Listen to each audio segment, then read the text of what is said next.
Hypnotists seem to love counting. You've all heard the hypnotist in Hollywood say, and as you go deeper into hypnosis, 3, 2, 1, 0. Or you've heard a hypnotist, of course, count up when a session is complete. And on the count of 3, open your eyes, feeling fantastic and wide awake. 1, 2, 3, open the eyes, wakey, wakey, eggs and bakey.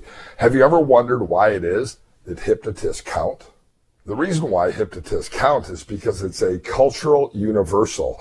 Cultural universals don't occur very frequently, but these are things across culture that are attached to a certain representation or a certain ritual or a certain thought.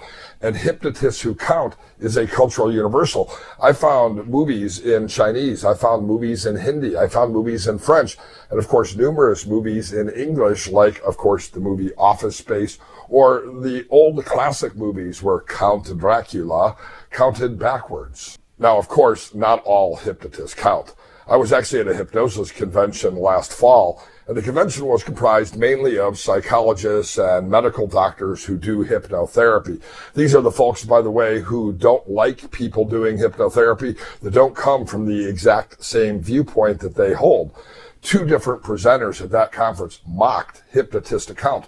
One of them even saying, and what does counting, of course, have to do with hypnosis? The reality is counting has everything to do with hypnosis. What happens when we count numbers is our clients, their conscious mind says, holy mackerel, they're actually counting. And they've attached a meaning to it because in our pop culture, what we've done is we've attached significance to the ritual of counting backwards. And so the conscious mind says, I must be going into trance. This is when the hypnosis occurs. And if a person believes that, then of course, they will experience a hypnotic state. Now, my doctorate is not in psychology. My master's degree is in counseling psychology. My doctorate is actually in cross-cultural engagement. And I'm really glad that I come from that vantage point because I don't have a limited viewpoint that believes all hypnosis should look like Milton Erickson's hypnosis. You see, the problem with Milton Erickson's hypnosis and the idea of counting numbers is he largely predated the current media trends that we've established over the last 50 years that actually make this a cultural universal. So in some ways, it's actually an outdated method.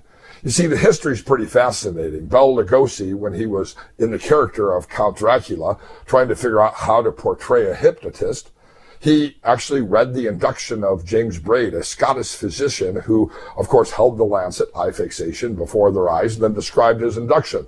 But Bela Lugosi was an actor. He wasn't interested in learning the mechanics of hypnosis, so he did the eye fixation, look deep into my eye, and he simply counted backwards, 5, 4, 3, 2, 1. Now, what's fascinating is that this got portrayed in the same way in many other movies. And of course, we know that Sesame Street is actually a parody of the adult world. An entire generation has now grown up with the Count, who, of course, did hypnosis on Sesame Street as he hypnotized us to learn our numbers. Television shows, movies, stage hypnosis has all created a universal understanding that when people count, or when a hypnotist counts backwards, this is the point where a person experiences hypnotic trance.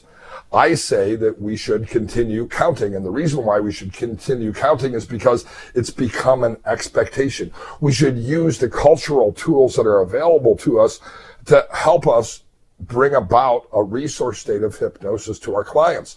To say, only lay hypnotists count numbers is really to discount the value of those who come to hypnosis from a different viewpoint. Of course, the word lay hypnotist is an offensive term. It's used pejoratively by those who are members of the priest class, or in this case, the psychological community, specifically to discount the contributions of anyone who comes to the field with a different worldview.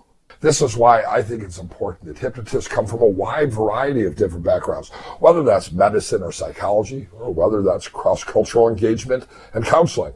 From my vantage point, I want to honor the traditions of people who come to hypnotherapy via any academic discipline or life experience, whether it's sales, whether it's ministry, whether it's psychology, whether it's personal development, whether it's people who come into this because they were personally influenced by hypnosis or because they were interested in how the mind works and how to passionately help other people achieve success. I believe that when we bring a wide variety of different previous experiences to hypnotherapy education, what we actually have is a better profession and a better world with multiple viewpoints rather than limiting viewpoints. Each different viewpoint brings a unique contribution to the profession of hypnosis.